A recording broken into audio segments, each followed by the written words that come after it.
Psalms 119, verse 73. And this little section here, I titled it A Desire to Obey God. You made me, you created me. Now give me the sense to follow your commands. May all who fear you find me a cause for joy, for I have put my hope in your word. I know, O Lord, that your regulations are fair. Your discipline, you disciplined me because I needed it. Now let your unfailing love comfort me, just as you promised me, your servant. Surround me with your tender mercies, so I may live. For your instructions are my delight.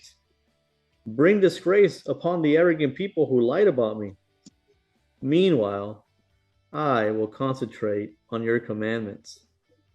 Let me be united with all those who fear you, with those who know your laws.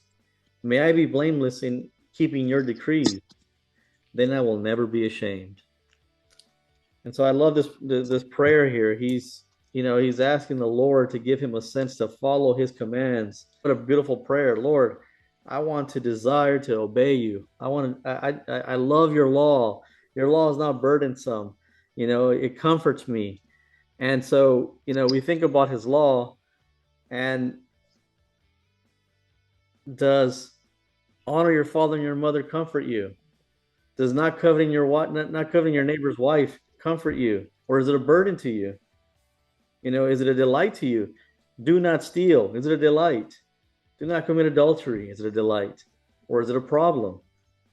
Don't have any of the gods before me. Is it a delight to you? Is it a problem? What's our desire? His desire is to obey the Lord. I want that to be my desire as well. So I will start praying that, Lord, help me to desire to obey your word. And then verse 79, let me be united with all who fear you. And I just thought about meeting with you guys tonight. Let me be around you guys who fear the Lord. Bad company corrupts good morals. Well, good company, what does it do? It just creates obedience. And then, verse 75, I know, O Lord, that your regulations are fair. So his law is fair. And he says, you disciplined me because I needed it.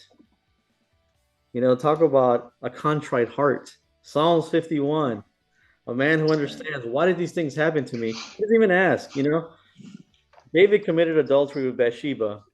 He murdered Uriah and some other soldiers, right? Because they were in the line of fire. And then he gets disciplined for it. And then these things don't take place. At first, his son, firstborn is killed. And then 14 years later, a whole ripple effect of consequences start to happen to him. His children go bad and all these problems. He gets run off of his kingdom. And not once do we ever read, Lord, why are you doing this to me? Why are you causing this upon me? Here's my fist upon heaven. Never see King David do that. Instead, look what he says. You disciplined me because I needed it. Right. And that's a man after God's own heart. Yeah. One of the kings, the prophet Hanai came to him and told him, like what Nathan came to David, he accepted that. Well, this guy, the prophet came to him and he got so mad he put the prophet in jail, put him in prison, and went on kept doing what he was doing. And the prophet was coming, warning him that, hey, you're doing, God is angry at you, and was going to give him grace and mercy, and he put the guy in jail. So now here you got David that says, you disciplined me because I needed it. Right. So how often do we take discipline? So you're right. That is a man after God's own heart. I like how you put some emphasis on verse 78. The NLT says, or not the NLT, sorry, the NAS says, may the arrogant be ashamed, for they subvert me with a lie. But then he says, but I shall meditate on your precepts. So I don't know if you guys have heard of it, probably, but they I think they call the Psalms where the psalmist David and others would call for revenge or misfortune to fall on their enemies, the imprecatory Psalms. And this kind of reminds me of that a little bit. And I know we've had that discussion before where someone would say, oh, well, look, I'm finding in the Bible that somebody's asking for revenge. And Poncie made the great point of saying, yeah, but what did Jesus say? So he gave it to God to take care of. And then David asked that God, I focus on you. Like he said, I will meditate on your precepts and I'll let you take care of it. He didn't, yeah, you know what I mean? That's probably the difference in a lot of people that are like, oh, I want them to suffer. I want them to pay. And like, they did me wrong, so they need to be wronged even worse. I don't deserve this. Like, there are people in the Bible like that, was it Jeremiah, I think, that was talking about. You have Psalms like that.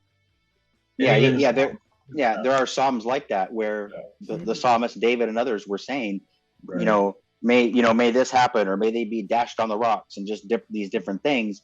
Those aren't commands. So when we read that, we have to understand, okay, he's asking God for those things. That's fine. God may do them, he may not.